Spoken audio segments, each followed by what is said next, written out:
नमस्कार दोस्तों, आपका स्टडी विथ मस्ती में स्वागत है। आज की दैनिक महत्वपूर्ण समाचार में देखते हैं कि आज का समाचार है कि अब 5 वर्ष की संविदा से शुरू हो सकती है सरकारी नौकरी।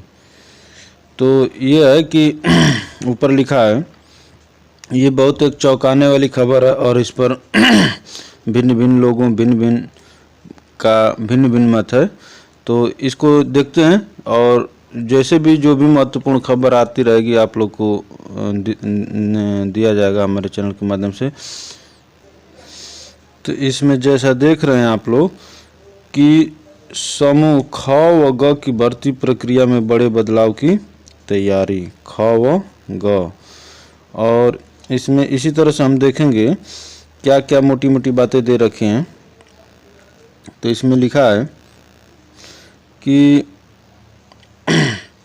प्रदेश सरकार समूह ख व समूह ग की भर्ती प्रक्रिया में बड़ा बदलाव करने पर विचार कर रही है। प्रस्तावित व्यवस्था में चयन के बाद कर्मचारियों को शुरुआती 5 वर्ष तक संविदा के आधार पर नियुक्त करने की योजना है। इस दौरान उन्हें नियमित सरकारी सेवकों को मिलने वाले अनुमन्य सेवा संबंधी लाभ नहीं मिलेंगे। ये देख लीजिए 5 वर्ष तक ये और ख और ग देखिए। आगे बढ़ते हैं, इसी में देखिए 5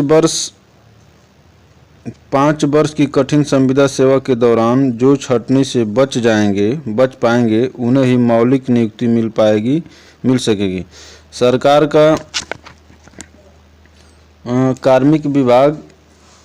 शासन का कार्मिक विभाग इस प्रस्ताव को कैबिनेट के समक्ष विचार करने के लिए लाने की तैयारी कर रहा है। इस प्रस्ताव पर विभागों से राय मशविरा कर दिया गया है।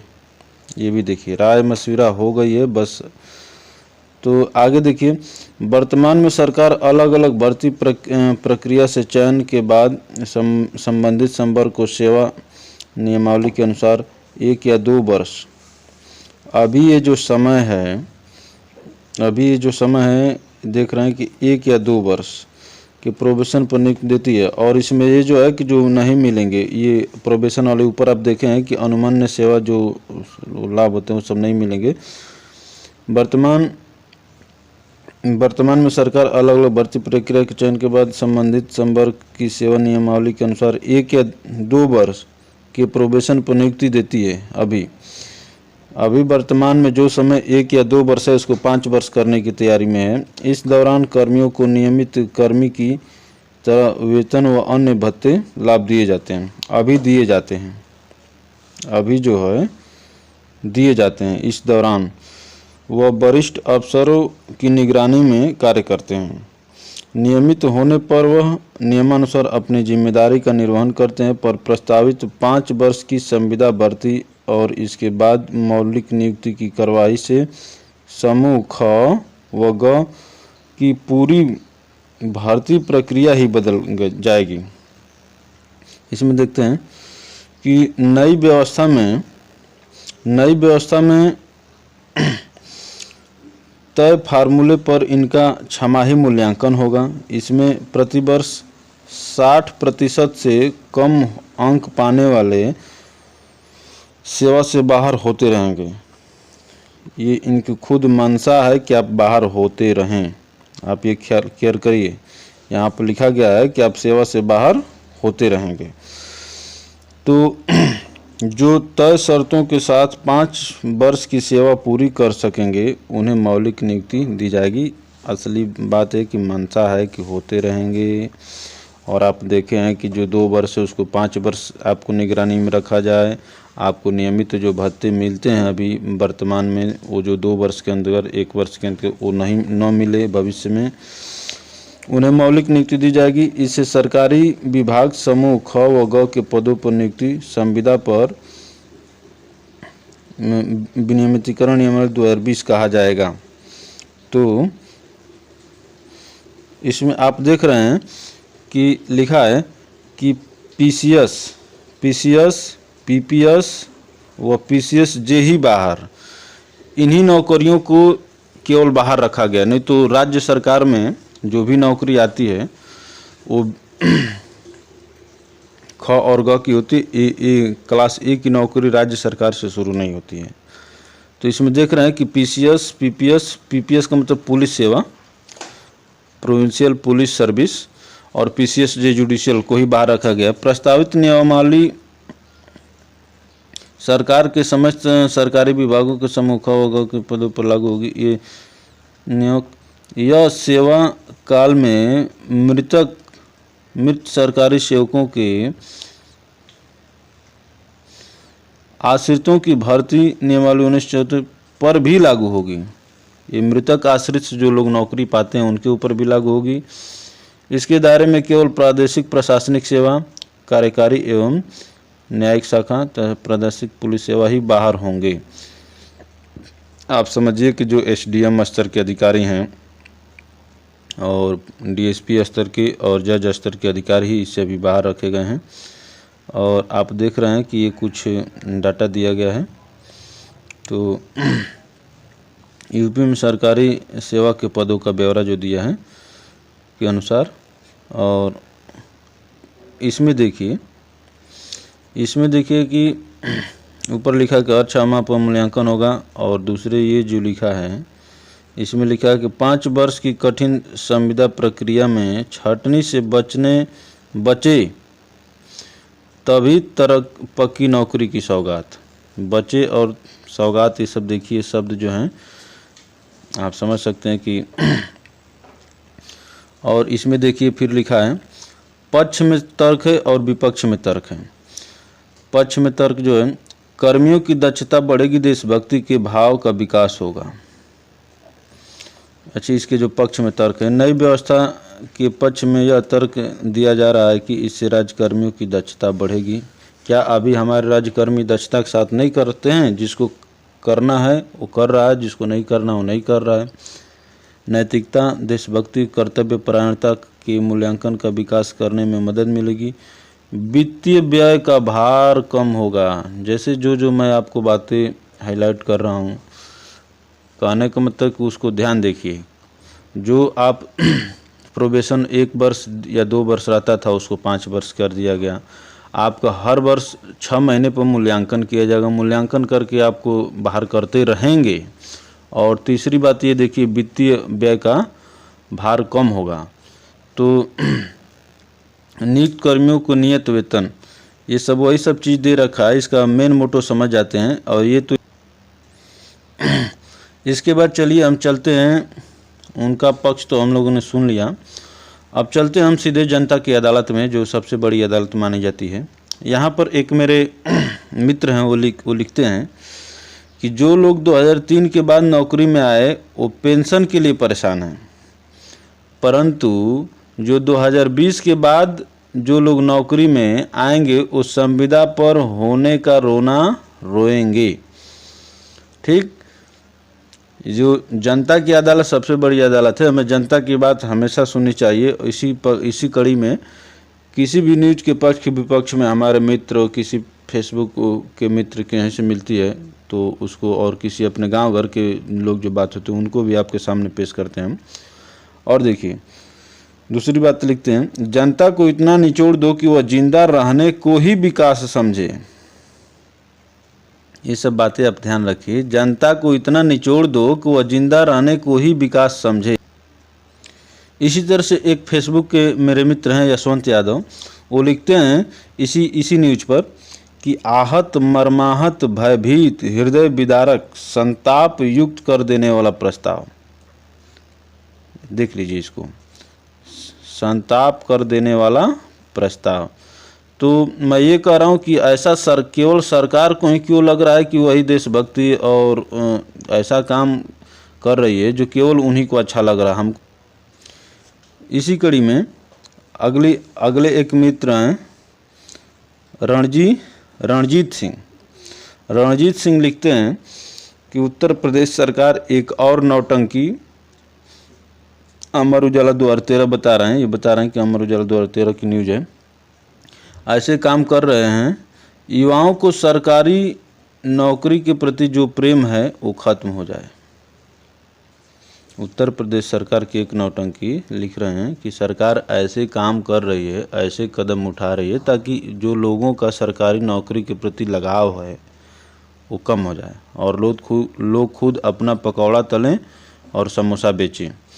अब तो देखा जा रहा है कि प्रधानमंत्री मुद्रा लोन जो है वहाँ से समोसा और पकौड़ा तलने के लिए भी लोन नहीं मिल रहे हैं, जब वहाँ से भी नहीं। इसी कड़ी में एक अगली न्यूज है, नवरात्र के पहले गड्ढा मुक्त हो सड़कें, योगी जी। इस खबर को लेने का मेरा उद्देश्य ये नहीं था कि मैं आपको बताऊं कि योगी जी बता रहे हैं कि नवरात्र के समय, नवरात्र से पहले तक सड़कें गड्ढा मुक्त हो जाएं। इनकी गड्ढा मुक्त की फरमान हर 6 महीने पर आती रहती है। इसका मतलब कि इनकी जो गड्ढा मुक्ति वाला जो कार्यक्रम है वो हर 6 महीने बाद फिर फेल हो जाता है। इनको लेकर आना ही है। तो इसी कड़ी में हम देखते हैं, हम लोग विद्यार्थी हैं, हम लोग अपने पढ़ाई लिखाई पर भी ध्यान देते रहना चाहिए और उसके चीज़ पर रखना चाहिए। ये देखिए, मेरा जो है आप लोग का एक करंट अफेयर्स जो उसके तरफ ध्यान ले जाना था। रामपुरी चाकू का भी अच्छा काम, ये देख रहे हैं यहाँ पर देखिए। तो मैं ये कह रहा हूँ कि एक आप देखे थे, एक डिस्ट्रिक्ट एक उत्पाद, राज्य सरकार हर माने उसको छोटे उद्योगों को बढ़ावा देने के लिए एक डिस्ट्रिक्ट एक उत्पाद कार्यक्रम लाई थी। उसमें ये था कि हर एक डिस्ट्रिक्ट से एक योजना को चुना जाएगा और उसमें उसको बढ़ावा दिया जाएगा और उसकी एक्सपोर्ट किया जाएगा, निर्यात किया जाएगा, जो उसको बढ़ावा देने के लिए सरकार काम करेगी लोगों के साथ मिलके। तो देखिए, सीएम ने जिलों का अपने यहाँ ODOP, one district one product को बढ़ावा देने को कहा।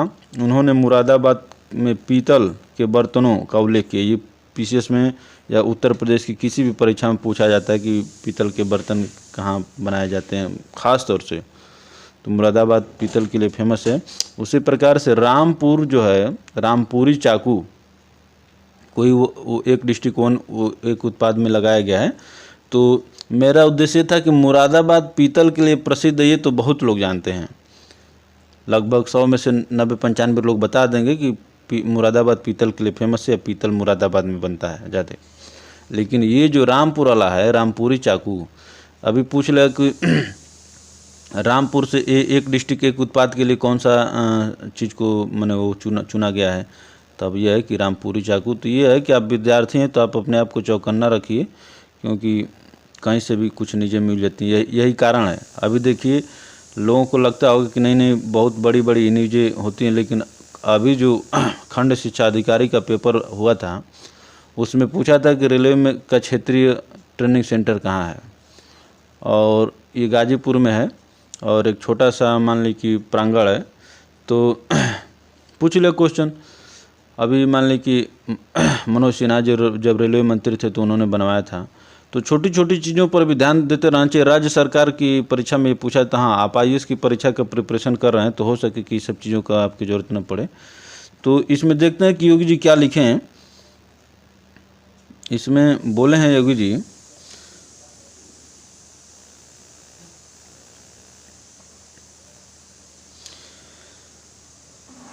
मुरादाबाद के पीतल के बर्तनों का उल्लेख किया। इसी कड़ी में जब सीएम ने रामपुर के चाकू का जिक्र किया तो वह खुद को मुस्कुराने से नहीं रोक सके।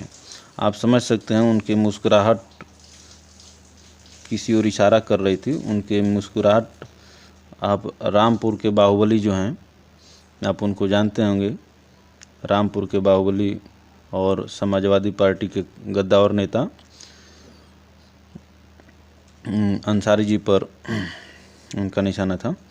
तो उन्होंने कहा कि चाकू तो घर में काम आता है, सब्जी काटने के लिए ही सही, इसलिए चाकू के काम को भी आगे बढ़ाया जा सकता है। योगी ने कहा विकास कार्यों के लिए धन की ज़रूरत होगी, इसलिए राजस्व वसूली पर ध्यान दें और हर 15 दिन पर समीक्षा करें।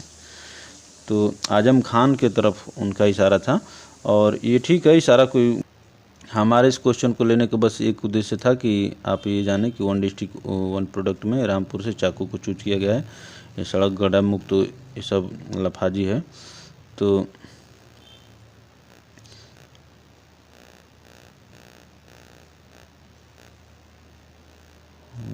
बंद के हैं।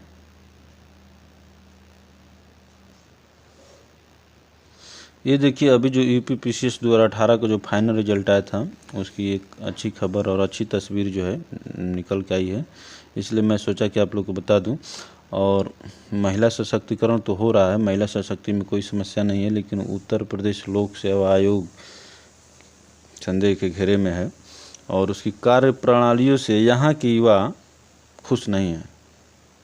उत्तर प्रदेश लोक सेवा आयोग, राज्य लोक सेवा आयोग, कहा जाता है कि जैसा देश वैसा बेस, आप नहीं बनाएंगे तो अच्छा नहीं होगा। क्योंकि आप आज के समय में देखा जा रहा है कि जितने भी राज्य हैं बहुत सारी नौकरियों में वहाँ के निवासी का प्रावधान कर रहे हैं, और जहाँ प्रावधान नहीं किए हैं वहाँ पर अपने राज्य से संबंधित इतने लोकल प्रश्न पूछ देते हैं कि दूसरे अदर स्टेट के विद्यार्थी का वहाँ सिलेक्शन होना मुश्किल हो जाता है, लगभग 9 के बराबर। जबकि देखा जा रहा है कि उत्तर प्रदेश लोक सेवा आयोग अपने आप को बहुत एडवांस समझते हुए इन्होंने केवल आईएएस के सिलेबस को ही कट कॉपी पेस्ट करके पीसीएस का परीक्षा ले रहे हैं।